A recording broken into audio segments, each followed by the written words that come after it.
고린도후서 1장 8절 9절 보겠습니다. 형제들아, 우리가 아시아에서 당한 환난을 너희가 모르기를 원하지 아니하노니 힘에 겹도록 심한 고난을 당하여 살 소망까지 끊어지고 우리는 우리 자신이 사형 선고를 받은 줄 알았으니 이는 우리로 자기를 의지하지 말고 오직 죽은 자를 다시 살리시는 하나님만 의지하게 하심이라. 아멘. 기도하겠습니다. 오늘도 주신 말씀을 생각하면서 우리가 과연 내 힘을 의지하고 사는 것인지 아니면 하나님을 의지하고 사는 것인지를 깨달아 알게 하시고 늘 내 힘을 붙들려고 하는 우리를 하나님께서 어떤 방식으로 어떻게 인도해 가시는가 하는 것을 오늘 이 시간 깊이 알고 돌아가는 복된 시간으로 삼게 해주시옵소서. 예수님 이름으로 기도합니다. 아멘. 우리가 성경을 통해서 알 수 있는 신앙은 시작도 하나님이시고 끝도 하나님이십니다. 신앙의 전부가 하나님이다. 이게 성경에서 배울 수 있는 신앙인데, 지금의 기독교인들이 알고 있는 신앙, 또 지금의 기독교인들이 살아가는 신앙의 어떤 형태, 그걸 보고 있으면은 시작도 끝도 인간이다. 그렇게 답을 내릴 수가 있습니다. 한마디로 말해서 자기를 위한 그런 신앙이라는 그 굴레에서 도무지 벗어나지를 못한다. 그렇게 할 수 있습니다. 그렇기 때문에 어떤 교회를 다니는 것이나 또 신앙생활을 하는 것들이 다 자기 열심으로 무장이 되어 있다고 할 수가 있어요.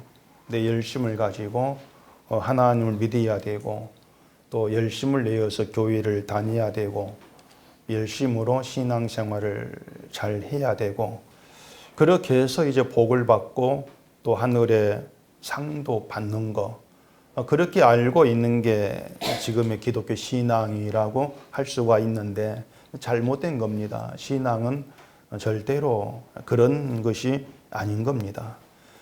근데 교회가 자꾸 이 신앙의 중심을 인간에게 두고 이렇게 가르치다 보니까 결국은 이 실천에 대한 그런 문제, 행함에 대한 그런 문제를 버리지를 못하는 겁니다. 근데 교인들에게 그렇게 어떤 실천, 행함을 강조하고 가르치다 보니까 이 성경의 내용들도 그 의미와 전혀 상관없이 자꾸 인간의 실천을 접목시켜서 실천을 요구하는 그런 방향으로 해석돼 버리는 그런 오류를 또 종종 우리가 만날 수가 있는 거죠. 예를 들어서 아브라함이 하나님 말씀을 따라서 이삭을 제물로 이제 바치려고 했던 내용이 있지 않습니까? 이것을 아브라함 믿음의 실천으로 그렇게 가르치는 것들이 거의 전부일 겁니다. 물론 자식을 죽일 수 있는 그런 실천을 얘기하진 않는데 아브라함이 자기에게 가장 귀한 자식 이삭을 이제 바치고 했던 것처럼 신자는 나에게 가장 귀한 것을 아낌없이 바칠 수 있는 그런 실천이 있어야 된다. 그게 신앙이다. 그렇게들 얘기를 하는 겁니다. 저도 교회를 다니면서 아브라함, 이삭 바친 그런 얘기를 많이 들었어요. 그걸 들으면서 그걸 신앙이 내게 있어야 될 그런 실천으로 얘기하는 걸 종종 들었습니다. 그리고 저도 그때는 이제 그것을 참된 신앙, 좋은 신앙으로 이제 받아들이기도 했죠. 근데 그게 실천이 안 되는 거예요. 전혀 실천이 안 되죠. 저는 그때는 그것이 왜 나는 아브라함처럼 내게 가장 귀한 것, 좋은 것을 바치지도 못할까? 이러한 문제를 가지고 이건 내가 믿음이 좀 부족해서 아직까지 연약해서 그렇다. 또 내가 어떤 믿음에 실력이 없어 그렇다. 이렇게 내 탓으로 이제 돌리고 생각을 많이 이제 해 왔던 겁니다. 그러니까는 그런 가운데에서 나는 아직까지 하나님께 내 모든 걸 바칠 수 있는 그런 믿음이 안 되었는가 보다. 그렇게 생각했던 것이죠. 제가 이 성경을 조금씩 알아가게 되어지면서 이제 생각하게 되어진 게 하나 있습니다. 그게 뭐냐면은, 자, 교회가 신앙의 인물을 내세워서 믿음의 실천을 이제 가르칩니다. 가르치는데 그 인물들이 어떻게 해서 그런 신앙의 모습을 보여주게 되었느냐, 이건 말하지를 않습니다. 그게 이상한 거예요.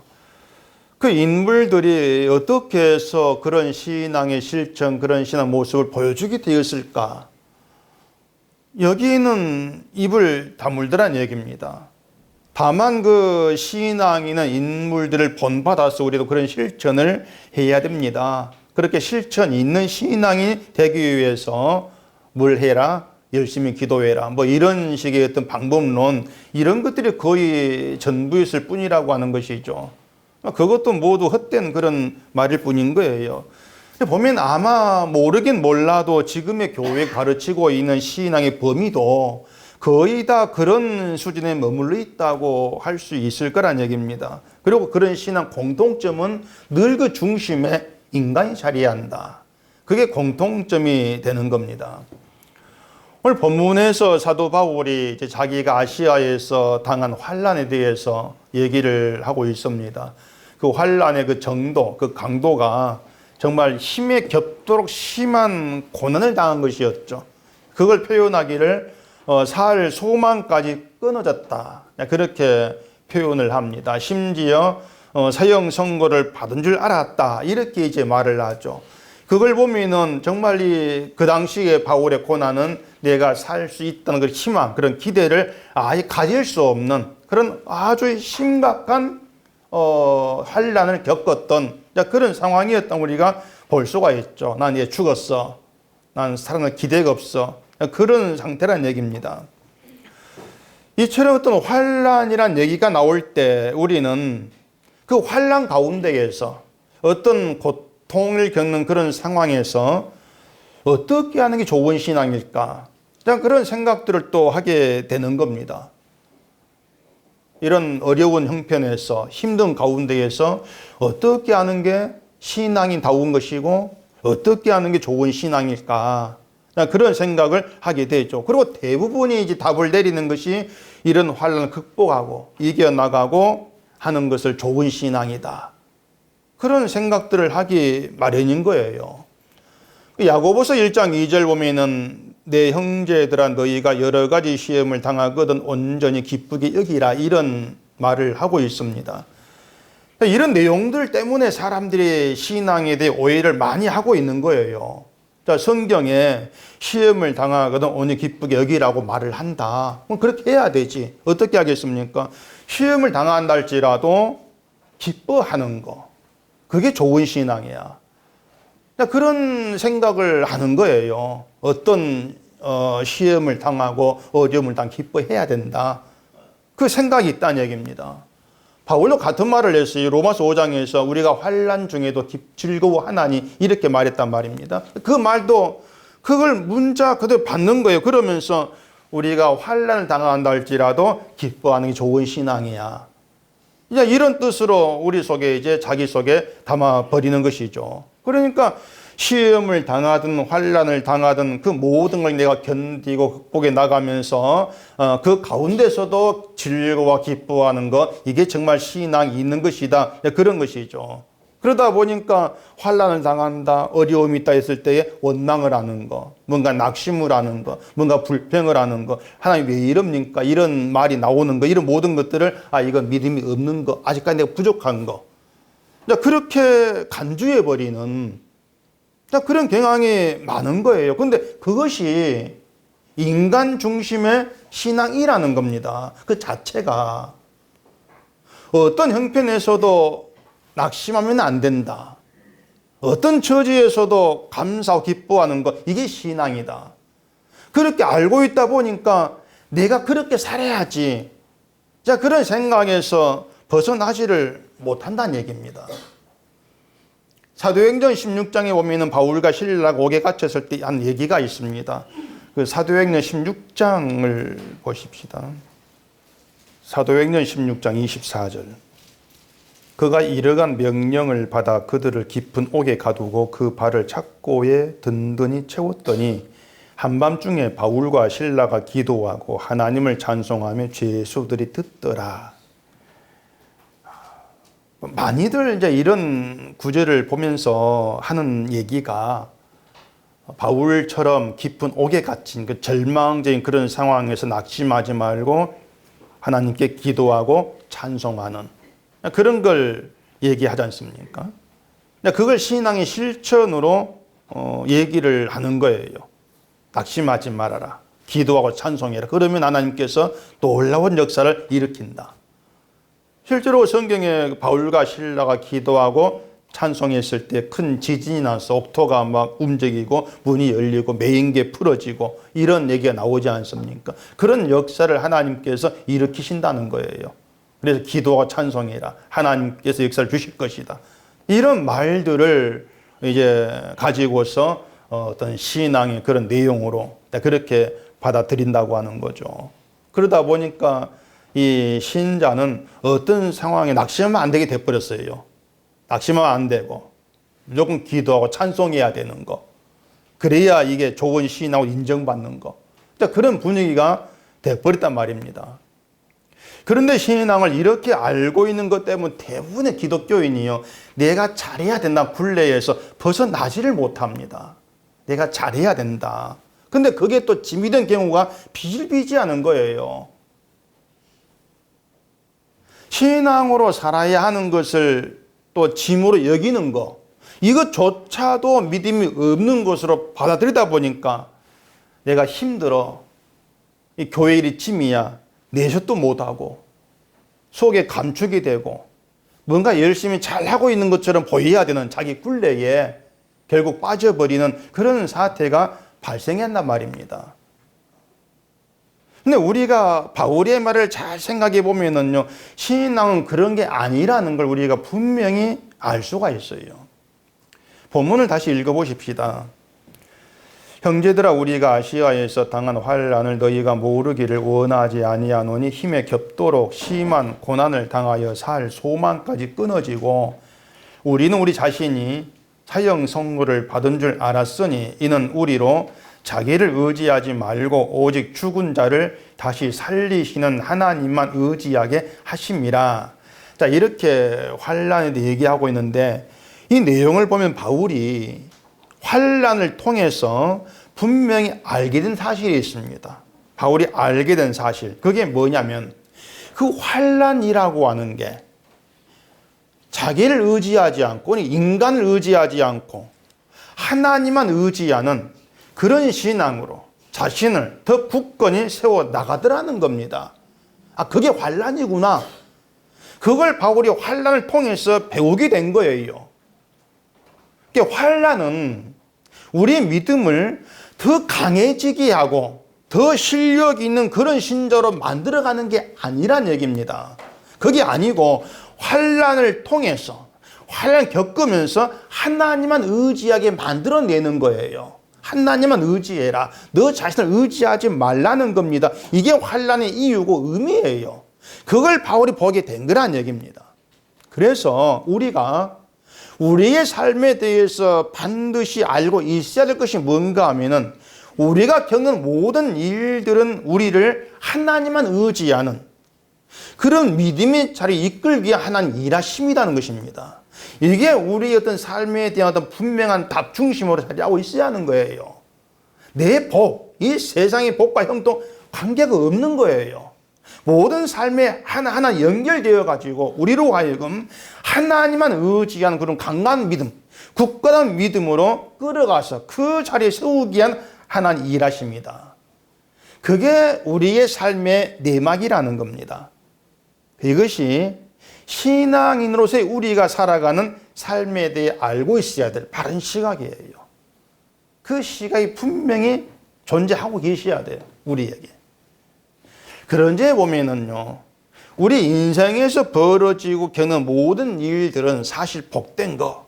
우리는 그렇게 일단 답을 내릴 수밖에 없단 말입니다. 우리가 겪는 일 자체를 가지고 이게 복이다, 그 뜻이 아니에요. 그렇게 오해하지를 마세요. 우리가 겪는 일들이 우리를 어디로 이끌어 가느냐, 이걸 생각했을 때 그때 모든 게 복되다, 이런 말이 가능해지더라, 그 얘기입니다. 그 바울이 로마서에서 환난 중에도 즐거워한다 이런 말을 했다 했는데, 로마서 5장을 한번 보십시다. 로마서 5장 3절. 다만 이뿐 아니라 우리가 환난 중에도 즐거워하나니 이는 환난은 인내를, 인내는 연단을, 연단은 소망을 이루는 줄 알미로다. 자, 바울의 이 말을 보면 마치 신앙에는 뭔가 단계가 있는 것처럼 그렇게 보일 수가 있습니다. 먼저 환난이 있고, 그 다음에 인내를 이제 배우고, 또 그 다음에 연단을 배우고, 그 단계를 차곡차곡 거쳐가면서 마지막에 소망이 이루어지는 거, 이걸 어떤 신앙으로 그렇게들 생각을 한단 말입니다. 자, 그러면은 여러분은 소망이 있습니까? 여러분께 소망이 있어요? 그 소망이 있다면은 그 소망이 이런 단계를 차근차근 거쳐가지고 이루어진다, 여러분 그렇게 생각하십니까? 자, 우리에게서 인내가 이루어지려면 환난을 겪어야 돼요. 환난을 겪어야 되는데 우리에게 그런 경험들이 있다고 할 수 없지 않습니까? 설령 환난이 있다 할지라도 환난을 인해서 우리에게 나타나는 건 인내가 아닐 거예요. 인내라기보다도 낙심과 원망만 나타난다, 그렇게 말하는 게 더 맞을 거란 얘기입니다. 얼마 전에 어떤 펀드, 무슨 파생 상품인지 DLF라고 제가 어떤 세 글자만 외웠습니다.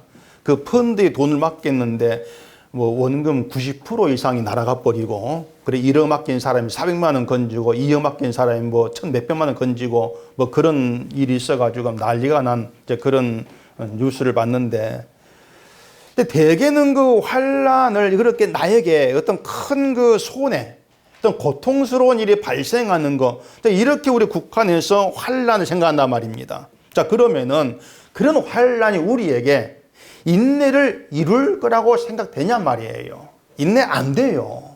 참자. 아니 1억 맡긴 400밖에 안 남았어요. 그럼 9,600만 원이죠. 그게 날아갔다는 얘기입니다.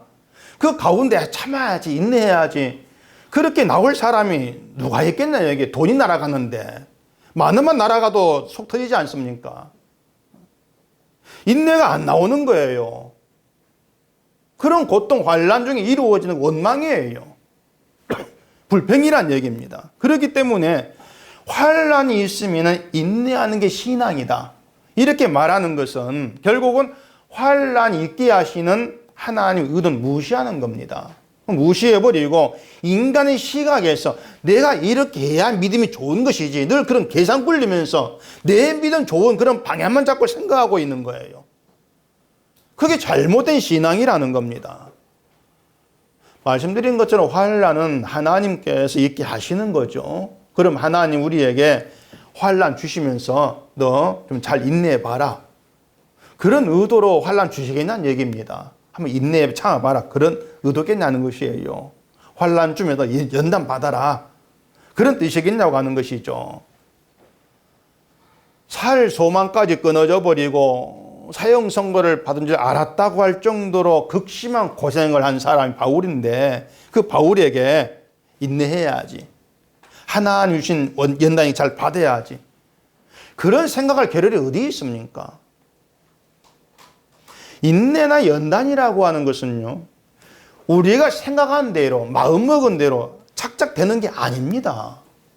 되는 게 아니에요.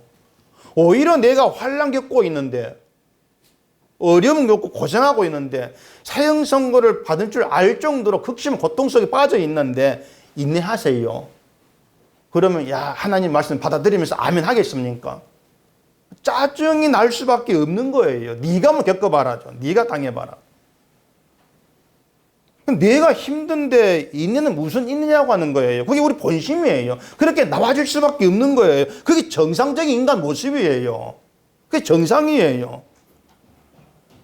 그런 점에서 우리는 어떤 환난이나 신앙에 대해서 크게 오해를 하고 있다는 얘기입니다. 너무 큰 오해를 하고 있는 거예요. 환난 중에도 즐거워한다는 것은 환난이 즐겁다 뜻이 아닙니다. 즐거운 환난은 없어요.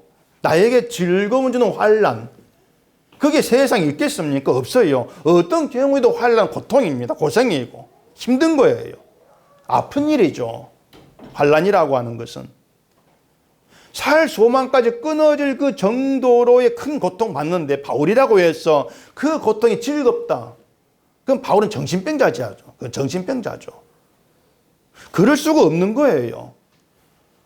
불 속에 들어가면 어떻습니까? 뜨겁죠. 가시에 찔리면은 즐겁습니까? 아프죠. 조그만 가시랄지라 아픈 게 그게 사람이에요. 환난 중에도 즐거워한다는 것은 바울이 환난만 보고 있는 것이 아니고 그 환난으로 인해서 이루어진 다른 게 있기 때문에 그런 것입니다. 다른 것. 그 다른 것 때문에 환난 중에도 즐거워한다. 그 말을 하는 거예요. 그 다른 게 뭐냐면은 로마서에서 소망으로 그렇게 얘기를 했단 말입니다. 소망이 이루어졌다. 환난으로 이루어지는 소망은요, 내 뜻이 이루어지기를 원하는 우리의 소망과 다른 겁니다. 전적 다른 거예요. 오히려 우리의 뜻이 포기된 자로 하늘만 바라보게 되는 그게 소망, 진짜 소망이에요. 내 뜻이 포기된 자로. 이 소망이 있는 사람이 신자예요. 그리고 이 소망이 있는 사람, 구원받은 사람이에요. 이 소망이 없다면 신자 아니고 구원받은 사람도 아닌 거예요. 그렇기 때문에 그 소망을 내가 이뤄내지를 못하는데, 우리가 만들지를 못해 소망은. 근데 환난이 우리에게 그 소망을 이뤄낸다면은 그 소망 때문에 환난 중에서도 즐거워한다, 그 말을 하게 되어진다는 얘기입니다. 그게 바울의 시각이에요. 그 소망이 그리스도죠. 아직 이것만 가지고는 부족해요. 뭐 누구든지 기독교인은 난 천국을 소망해, 난 예수를 소망해, 이런 말 하지 않겠습니까? 근데 과연 무엇이 정말 환난으로 인해서 이루어지는 진정한 소망이고 뭐가 진정한 믿음인가 하는 것을 이 바울이 오늘 본문에서 가득가득 채워가지고 지금 얘기를 해주고 있다는 겁니다. 그게 뭐냐? 바로 자기를 의지하지 않고 하나님만 의지하는 게 진짜 소망이다. 그게 진짜 믿음이다. 이걸 얘기하고 있는 겁니다. 사람은 자기가 주인 되어 살아가요. 늘 내가 주인 되어 살고 있는 게 인간입니다. 우리들이에요. 물론 신자가 노골적으로 내 인생의 주인은 나야, 내 주인은 나야, 이런 생각 가지고 살아가는 건 아닐 거예요. 생각으로는 내 주인은 하나님입니다. 내 인생 주인도 하나님입니다. 이렇게 알고 있을 거라는 얘기입니다. 그런데 살아가는 거지. 그 살아가고 있는 어떤 태도, 의식, 그 모든 것들이 내가 내 주인 되어 살아가더라는 얘기입니다. 생각과 다르게 하고 있는 거예요. 그냥 그런 삶의 태도. 생각은 하나님 주인인데 살아가는 건 내가 주인 되는 그 태도. 이것은 친절하게 다르지가 않습니다. 똑같이 그런 태도가 나와질 수밖에 없는 거예요. 그럼에도 불구하고, 근데 그렇게 살고 있어 불구하고 내가 나의 주인 되어 살고 있다는 내 실체를 모른다는 거예요.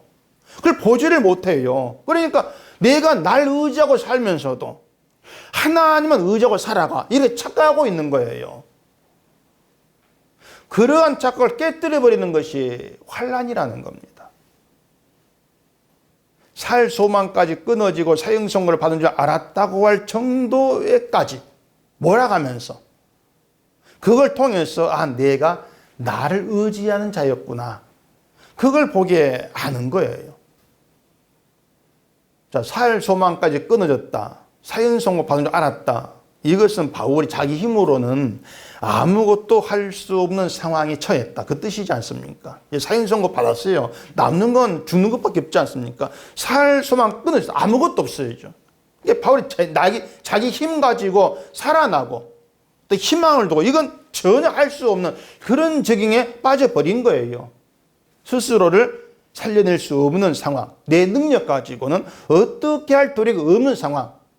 바울이 그 살 수만 끊어진 그 환난에서 나는 이제 내 힘 가지고 아무것도 할 수 없는, 내가 할 수 있는 건 아무것도 없다는 것을 알게 되었다는 거죠. 그랬을 때 비로소 나를 의지한다는 것이 얼마나 부질없고 어리석은 것인가 하는 걸 알게 되더라는 얘기입니다.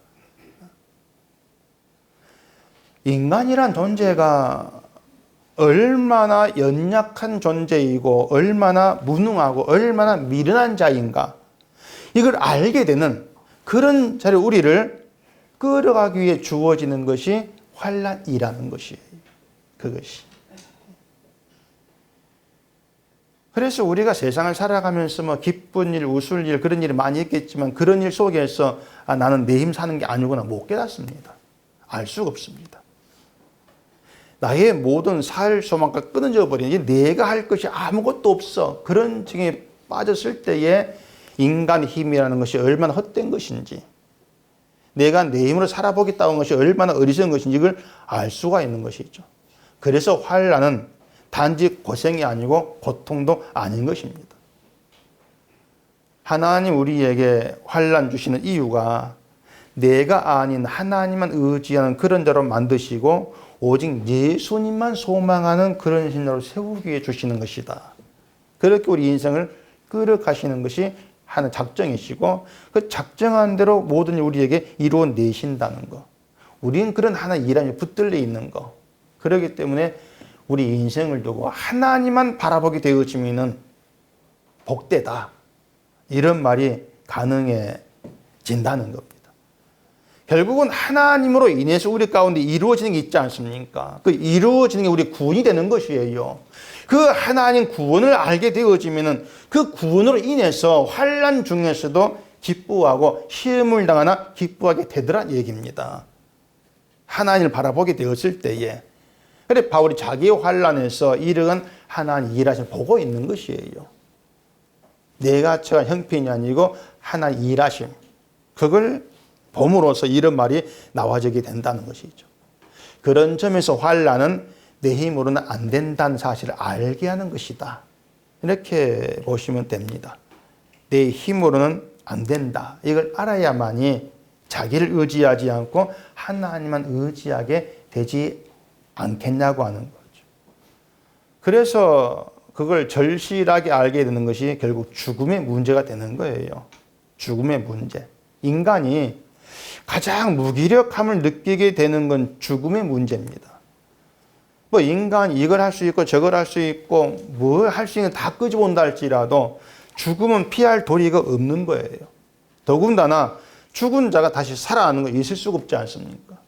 세상에 없는 일이에요. 근데 바울은 살 소망이 끊어진 죽음의 자리에서 인간의 그런 무기력함 이걸 알게 된 것이고 거기에서 죽은 자를 다시 살리시는 하나님만 의지하게 되는 그 법을 배우게 된 겁니다. 그게 환난의 이유고 환난에 담긴 가치다.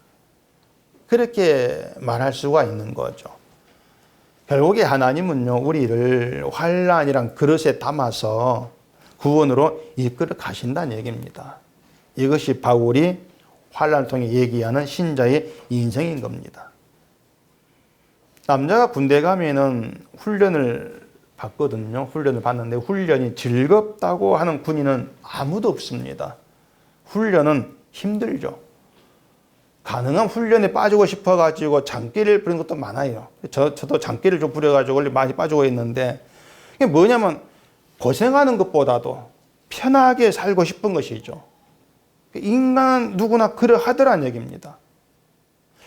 그래서 군대 훈련이 쉽지가 않습니다. 왜냐하면 약한 자를 강하게 만드는 게 훈련이거든요. 그렇기 때문에 고달프고 힘들 수밖에 없어요. 나 죽겠다. 이런 말이 저절로 나오는 게 군대예요. 근데 훈련은 일부러 고생시키고 고통 주려고 하는 것이 아니고 강한 군인을 만들기 위한 목적이라는 것이죠. 그러니까 하나님 우리를 어떤 환난으로 내 뜻대로 안 된 그런 길로 이끌어 가시는 모든 것들도 우리를 강한 자로 세우기 위함인데 여기서 말한 강한 자라고 하는 것은 인간 자체가 강한 믿음의 실력자로 만들어낸다. 그것이 아니고 하나님만 의지하는 믿음 자체가 강한 거란 말이에요. 하나님만 의지하는 거. 그러니까 신적 강함이라고 하는 것은요. 죽은 자를 다시 살리시는 하나님만 믿는 믿음이 있다는 얘기입니다. 내가 강해지는 게 아니에요. 신자가 강해져야 되는 것이 아니고 하나님이 강하시다. 이걸 믿는 게 강함이라는 겁니다. 하나님이 강하시다. 이걸 믿는다면 그 안에 든든하지 않습니까? 두려울 게 없어진다는 얘기예요. 시편 23편의 그 고백대로 사망의 음침한 골짜기를 간다 할지라도 두려움 없는 상태. 그게 신앙 가운데 있는 것이죠. 고린도후서 12장으로 가보십시다. 고린도후서 12장 9절. 나에게 이르시기를 내 은혜가 내게 족하도다. 이는 내 능력이 약한 데서 온전하여 짐이라 하신지라. 그러므로 도리어 크게 기뻐함으로 나의 여러 약한 것들에 대하여 자랑하리니 이는 그리스도의 능력이 내게 머물게 하려 함이라. 그러므로 내가 그리스도를 위하여 약한 것들과 능력과 궁핍과 박해와 곤고를 기뻐하노니 이는 내가 약한 그때의 강함이라. 자, 주의 능력이 약한 데서 온전해진다 이렇게 말했잖아요. 이건 기독교인들 생각과 전혀 다릅니다. 기독교인들 말씀드린 것처럼 내가 강해져서 강한 믿음을 나타내야 예수님이 강하신 분으로 증거된다. 그렇게 생각을 하고 있는 겁니다. 가령 환난 당할 때에 낙심하고 원망한 나약한 모습을 내가 보여주면은 그런 나로 인해서 믿음이 별것 아니구나. 예수님도 신자를 안 도와주구나. 이런 분으로 세상에 알 것 아니냐. 자, 그런 생각을 하게 되는 거예요. 그러면서 강한 모습 보여야만 그게 주께 영광이 된다고 얘기한단 말입니다. 생각해보면 그럴듯한 말이 될 수가 있어요. 신자가 환난을 이기고 극복하고 이런 모습을 통해서 내가 주님께 능력을 받았고 주의 능력이 내 머물고 이런 모습을 증거할 게 아니냐. 그런 생각이 있을 수 있는 것이죠. 내 안에 예수가 산다고 했으니까 내 안에 주가 살고 계시는데 주님은 능력이 있는 분이란 얘기예요. 능력 있는 강한 분이 내 안에 사신다면 나로 나올 건 능력이 아니냐. 그럼 환난 이겨야지. 자꾸 이렇게 머리를 굴린다는 얘기란 말이에요. 굴린단 말입니다. 능력 있는 분이 내 안에 사신다. 그럼 당연히 나에게서 나올 것은 주의 능력이다. 이것이 아니고요. 능력 있는 분이 내 안에 사신다면 주님 일하시니까 나는 약해져야 한다는 것이에요. 내가 약해져야만이 주의 능력이 증거되어진다는 얘기입니다. 때문에 예수가 내 안에서 신자에게는 내가 잘해야 돼. 이게 성립이 될 수가 없는 거예요. 주님이 잘하고 계시잖아 말입니다. 계신단 말이에요. 주님이 잘하고 계신다. 이런 믿음의 어떤 의미를 여러분이 잘 좀 알고 계시하는 거예요.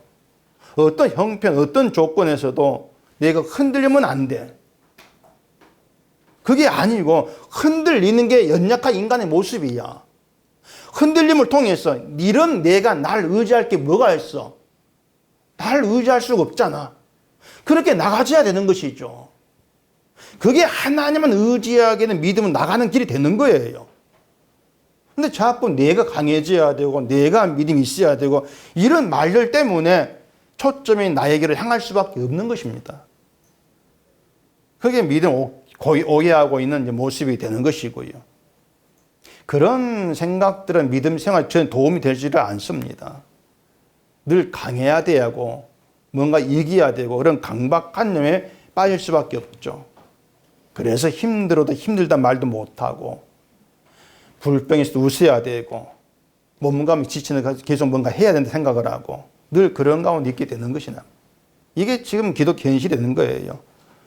이런 모든 것들이 결국은 믿음의 주체가 내가 되고 내가 주인 되어가지고 나를 다른 사람이 보여주고 싶고 내가 인정받고 싶어하는 그러한 믿음 아닌 종교에 불과한 것임을 늘 좀 보고 계셔야 한다는 것입니다. 바울은 주의 능력이 약한 데서 온전해진다 이렇게 말했지 않습니까? 주의 능력이 뭐냐면요. 죄로 인해 죽은 자인 우리를 그의 피로 살려내신 게 주의 능력입니다. 여러분 잘 살게 한 주의 능력이 아니고 죄로 인해 죽은 자, 사망에 처해 있는 우리를 그 피를 용서하고 살려내는 게 주의 능력이에요. 따라서 주의 능력은 죄로 인해 아무것도 할 수 없는 인간의 약함에서 드러난단 말입니다. 그 능력이라고 하는 것은. 만약 우리가 뭐든 할 수 있다고 소리치고 있다면 거기에 능력이 언제일 수가 없어요.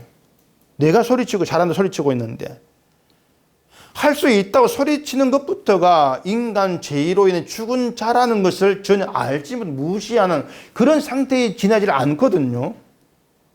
죄로 인해 죽었다. 이게 무시되고 있는데 거기에서 예수님의 십자가 능력이 언제 지긴다는 얘기입니다. 그럴 수 없는 거예요. 그런데 보면은 죄인이라고 하면서도 능력 달라고 하고 내 부족함을 채워달라고 하고 힘을 달라고 하고 교회 입만 열었다 하면 온통 달라는 것밖에 없는 거예요. 부인되어지는 의미를 아예 몰라요. 능력이 있고 힘 있는 그런 신자 되어서 그런 신자끼리 모여서 뭔가 이루고 싶다는 늘 그런 발상밖에 없는 거예요. 결국은 자기를 의지하는 내 힘으로 살아보겠다는 그런 신분밖에 안 되는 거예요. 근데 바울은 주의 능력이 우리가 강해지는 데서 온전한 것이 아니고 약해진 데서 약하면서 온전해진다 이렇게 말하고 있는 겁니다. 그 말은 약해지는 길로 가는 게 믿음이란 얘기입니다. 내 약함으로 나아가는 게 믿음이란 얘기예요. 그렇다면 예수님의 십자가 능력이 세상에서 온전한 능력으로 나타나기 위해서 신자된 자는요, 약한 자의 길로 가는 게 마땅한 겁니다. 내가 약해진 그 길을 이끌어가는 게 하나님 일하십니다. 약해진다는 것은 나의 무능을 알기 때문에 난 나를 의지할 게 없다. 이게 알아채 가는 거. 그게 약한 자 자리에 있게 되어지는 거예요. 그래서 신자는요, 강한 자가 아니고 약자로 부름받은 겁니다. 약자로 부름받아 나온 거예요. 이걸 알면은 바울이 말한 환난 이유에 대해서도 충분히 납득될 수가 있는 것입니다. 이 사람은 항상 더 나은 미래를 꿈꾸고 살아가지 않습니까? 근데 오늘보다 내일이 더 좋든 나쁘든 인간의 삶이라고 하는 것은 매일매일이 반복되는 거예요. 뭐가 반복되는 것이냐면은 죄와 십자가의 반복입니다. 우리 인생이라고 하는 것이. 우리가 오늘 어떻게 살고 내일 어떻게 살고 상관없이 모든 인간은 죄인으로 살아가요. 날마다 그 죄가 반복되고 있어요. 오늘도 내일도 늘 죄가 반복되어지는 그 일상이에요. 잘 살아도 죄가 반복되고 못 살아도 죄가 반복되고 있어요. 이렇게 죄가 반복되면 함께 또 반복되는 게 있습니다. 그게 뭐냐면 예수님 십자가 은혜라는 겁니다. 그게 같이 반복이 돼요. 죄가 더하는 곳에 은혜가 더욱 넘치다 이렇게 얘기하고 있는데 그 말은 죄가 있는 곳에 은혜가 있다는 얘기예요. 죄 있는 곳에 은혜가 있다. 이게 예수 아니라는 것입니다. 때문에 믿음은 날마다 새로운 시작이다. 주보 아멘의 그림처럼요. 어제 믿음 가지고 천국 가려고 꿈꾸지 마시고요. 오늘 내가 믿음 가운데 있는가, 오늘의 나를 늘 보시면서 이끌려가는 거. 그게 신자됨이라고 하는 겁니다. 그래서 우리가 신자로 사는 것은 나는 죄 가운데 있는 아무것도 아닌 자일 뿐이고 나 같은 자도 주의 십자가 능력이 죄에서 구해내신다. 그것이 새롭게 매일 반복되는 인생, 그게 복된 인생으로 살아가는 신자됨이고 자기 인생 그렇게 바라볼 수 있는 사람이 신자라는 것입니다. 그 바울이 또 내가 약한 것을 자랑하리라 이런 말을 했거든요. 세상에서는요, 약한 게 자랑거리가 안 됩니다. 약하다는 것은 내 힘 가지고 아무것도 할 수 없고 내 힘으로 하는 것도 없는 그런 사람을 얘기해요. 소위 기독교인들이 말하는 예수님을 위한 일이라는 것도 할 수 없다는 거. 난 그것도 못해. 이걸 아는 게 약한 자에 해당이 돼요.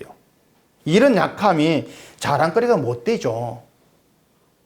근데 바울은 자신의 힘으로 아무것도 할 수 없고 한 일도 없다는 그런 자기 나약함을 자랑을 하겠다는 것입니다.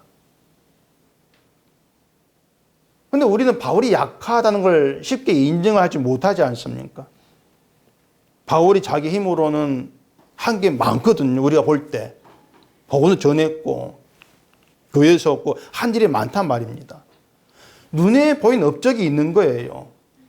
이게 바울이 한 일이 한둘이 아니란 우리가 성경을 통해서 알고 있는데 바울은 내 힘으로 한 게 아무것도 없어. 이렇게 하면 우리가 생각하는 바울이 없죠. 바울이 한 일. 그건 다 뭐냐는 거예요. 결국은요. 바울이 한 일은 바울이 하는 것이 아니고 주의 행하심이 되더란 얘기입니다. 주의 행하심이더라. 주님께서 쉬지 않고 바울을 도구 삼아 일에 오셨다는 거예요. 바울이 행한 모든 일이 넘치는 주의 일로 돌아간단 말입니다. 모두가 다. 그러니까 바울이 난 약한 자, 아무것도 할 수 없는 난 죄인, 무능한 자 이렇게 고백함으로 해서 바울이 약함 가운데에서 주의 일이 넘치는 거예요. 다 주의 일로 되는 거예요. 그래서 바울이 자기 약함을 자랑하는 것은 넘치는 주의 은혜를 자랑하는 그런 결과가 되어지는 것이죠. 이게 주의 은혜가 자랑되는 원칙이기 때문에 믿음은 우리를 아무것도 할 수 없는 나약한 자로 만들어서 주님께 이끌어갑니다. 나약한 자로 만들어서. 그래서 우리가 신앙 생활을 한다고 했을 때에 믿음이 강해져야 되겠다. 내가 좋은 믿음 되어가 영광 돌려야 되겠다. 그런 생각들은 추워도 할 필요가 없습니다. 그건 믿음의 길이 아닌 거예요. 믿음은 매일매일 우리를 인간의 무능을 알게 하시고 약한 자로 만들어 죽기로 끌어가신다. 여러분은 이것만 알고 계시면 되는 거예요. 그렇게 해서 죽은 자를 살리신 하나님만 의지하는 그런 신자로 만들어 내신다는 겁니다. 그게 넘치는 주의 일이 되는 거예요. 예수님이 십자가 앞에 십자가에서 다 이루었다. 이 말씀 죽었지 않습니까? 다 이루었다. 그 말씀 앞에서 인간은 아무것도 할 것이 없는 그런 자로 세워지는 겁니다. 그래서 정말 십자가를 믿는 신자가 누구냐? 그 주의 말씀 앞에서 십자가 앞에서 늘 내 약함을 확인하고 또 확인하면서 주의 일하심이 내게 있다는 것. 그 사실 기뻐하는 그런 사람이 신자인 겁니다. 그래서 신자는 강자가 아니다. 어떤 어려운 가운데 기뻐해야 돼, 찬송해야 되는 건 슈퍼맨 그런 사람이 아니다. 신자는 자기 약함을 아는 사람이다. 내 약한 가운데에서 하나님은 의지하게 되는 그런 사람이 신자 된 것이다. 때문에 하나님 우리를 모든 일을 통해서 무능한 자임을 깨달아 알게 하시고 인간이 얼마나 헛된 것인가 깨달아 하시면서 하나님만 보게 하는 그런 믿음의 사람으로 만들어 간다. 이 사실이 늘 우리에게 믿음 내용으로 자리하면서 여러분의 모든 삶들이 날마다 살아가시면서 하나님은 의지하는 그런 믿음의 굳건히 세워져 가기를 간절히 바랍니다. 기도하겠습니다. 우리 아버지 하나님, 하나님께서 일하시는 사실을 우리가 늘 잊어버립니다. 세상을 바라보면서 내가 잘해야 되고 내가 일을 해야만이 원한 걸 얻을 수가 있다는 인간의 어리석음에 매일 때가 참 많이 있습니다. 이런 우리를 무너뜨리시고 연약한 자리에 끌어가셔서 하나님만 의지하는 그런 자로 만드시기 위해서 환난을 허락하신다는 것을 우리가 알게 하시고 우리가 살아간 모든 삶에서 내 뜻이 아니라 주의 뜻대로 살고 있음을 깨닫게 하시고 주만 바라보는 저희가 되도록 해주시옵소서. 예수님 이름으로 기도합니다. 아멘.